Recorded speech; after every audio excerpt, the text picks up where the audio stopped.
Oke, kali ini kita sedang berada di sebuah desa yang bernama Desa Melakasari. Desa Melakasari masuk dalam teritorial wilayah Kecamatan Gebang, Kabupaten Cirebon. Desa Melakasari adalah sebuah desa yang berada persis di jalur lintas Pulau Jawa, yaitu jalur Pantura. Sahabat Odoy, berbicara tentang sebuah desa yang bernama Melakasari. Dahulu Melakasari sebelumnya adalah bernama Pejodangan.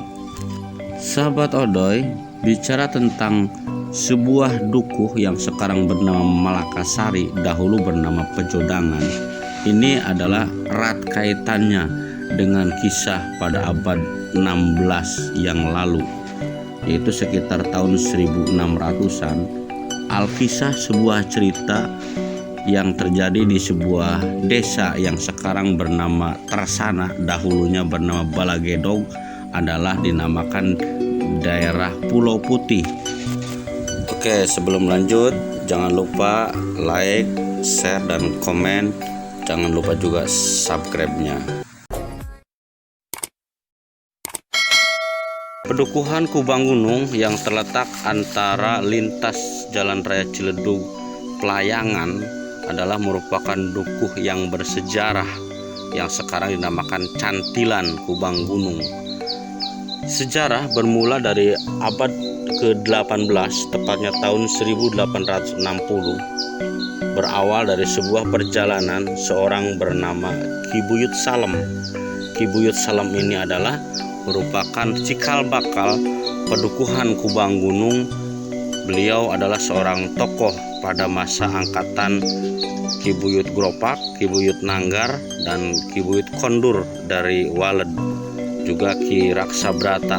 Beliau adalah orang-orang yang dahulu pernah membantu membuat pedukuhan bernama Dukuh Babakan bersama seorang tokoh yaitu bernama Ki Buyut Gameng.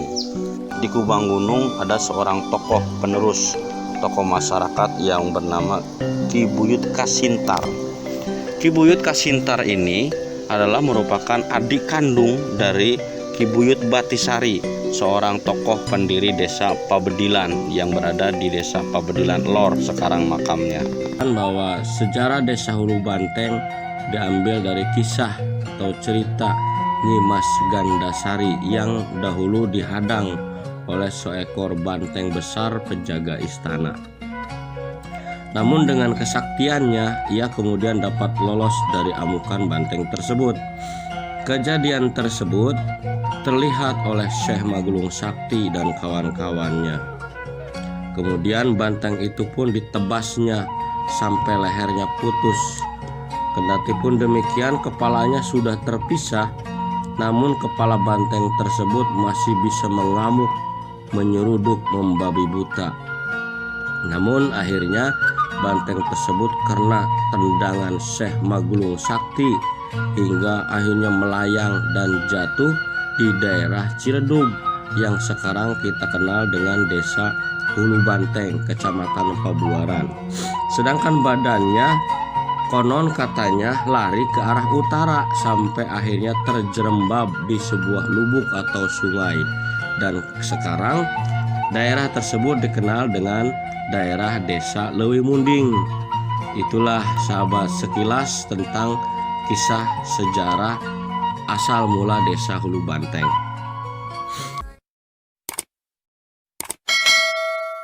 Menurut Sahibul Hikayah, desa Pabuaran Lor, Kecamatan Pabuaran, Kabupaten Cirebon, sebetulnya berdiri sejak zaman Prabu Siliwangi masih berkuasa.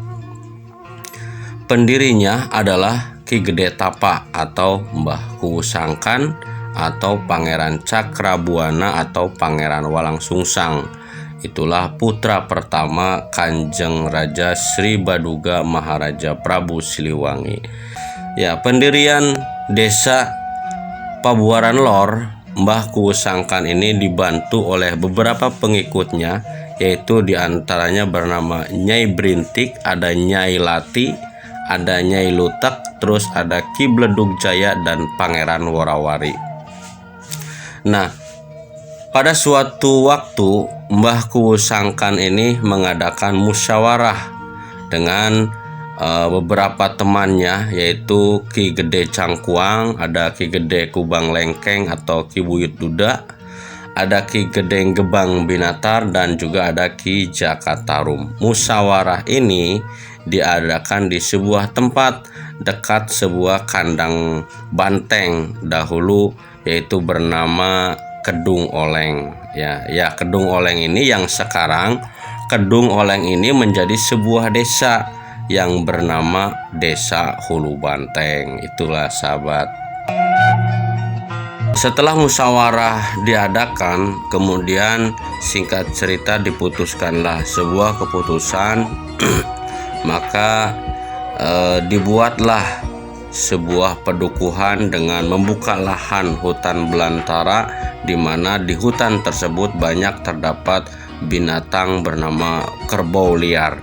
Dan kemudian singkat cerita, setelah selesai pembukaan lahan itu, maka daerah tersebut dinamakan dengan nama desa, yaitu Desa Pabuaran Lor.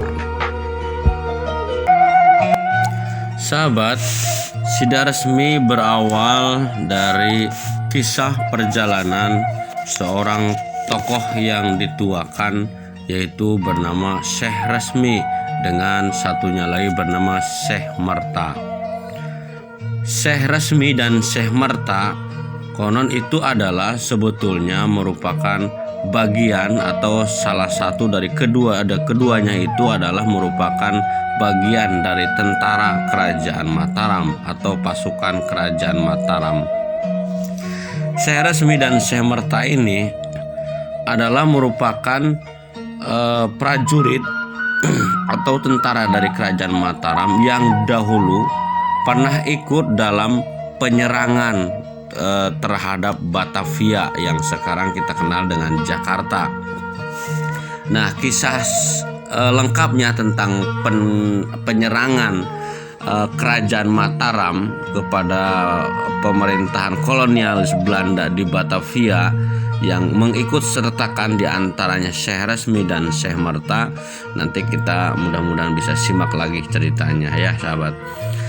Nah, awal kisah dari Syekh Resmi dan Syekh Merta yang waktu itu ketika pulang dari penyerangan kepada Batavia, Syekh Resmi dan Syekh Merta ini adalah salah satu dari sekian banyak tentara kerajaan Mataram yang menjadi buruan tentara Belanda.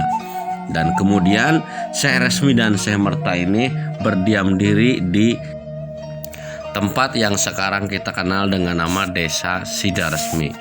Sahabat, ketika Syekh Merta dan Syekh Resmi berdiam diri di sini, maka kemudian masyarakat mengenalnya Syekh Merta ini.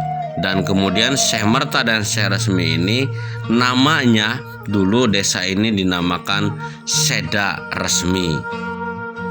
Seda Resmi artinya adalah Seda artinya wafat, Resmi artinya benar-benar terjadi. Dan ini daerah ini dinamakan Seda Resmi ketika telah wafatnya Syekh Resmi dan Syekh Merta. Karena keikhlasan penduduk di situ, maka menamakan namanya desa ini yaitu Seda Resmi, sahabat.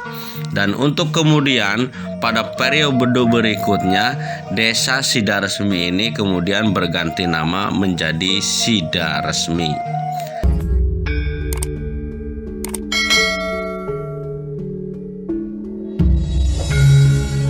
Ya, Desa Citemu itu masuk dalam wilayah Kecamatan Mundu, Kabupaten Cirebon. Sebuah desa yang berbatasan dengan sebelah utaranya dengan Laut Jawa, karena Citemu adalah wilayah Pantura. Terus sebelah timurnya ada Desa Luwung, sebelah selatannya berbatasan dengan Desa Waruduwur, dan sebelah baratnya berbatasan dengan Desa Bandengan. Ya, menguak sejarah tentang asal mula Desa Citemu, Kecamatan Mundu, Kabupaten Cirebon. Desa Citemu itu kalimat dari Citemu adalah ci dan temu itu. Jadi kalau di dalam bahasa Sunda, ci itu artinya cai, temu artinya ketemu. Jadi Citemu itu cai anu katimu lah gitu ya. Jadi air yang ketemu bahasanya itu. Jadi Citemu itu awalnya dahulu Syekh Syarif Hidayatullah atau Kanjeng Sunan Gunung Jati waktu itu sedang mencari seseorang bernama Syekh Durrahman atau Syekh Syarif Durrahman. Karena sudah lama tidak pernah terlihat Syekh Syarif Durrahman ini, akhirnya Kanjeng Sunan Gunung Jati dari Cirebon menuju ke wilayah timur mencari yang bernama Syekh Syarif Durrahman.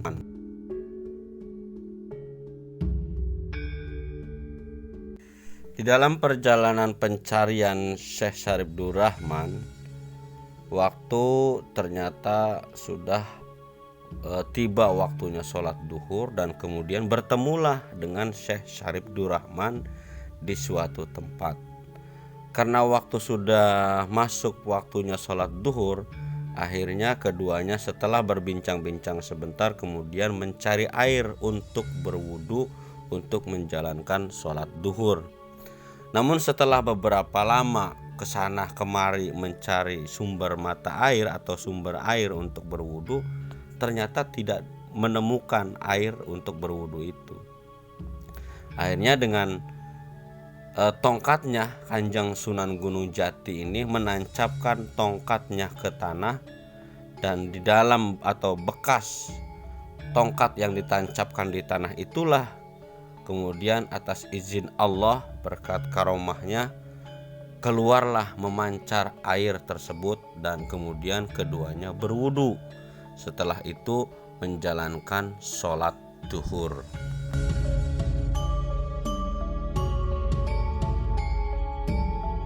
Nah, disitulah di tempat air yang keluar bekas tongkat Kanjeng Sunan yang ditancapkan itulah akhirnya air itu ketemu dan dinamakan dengan cai temu, cai ketemu gitu, air ketemu gitu. Jadi air ketemu atau cai temu ini berubah nama menjadi Citemu, dan sampai sekarang pun tempat ini pun dinamakan Cai Temu atau Citemu. Itu sahabat asal mulanya ya.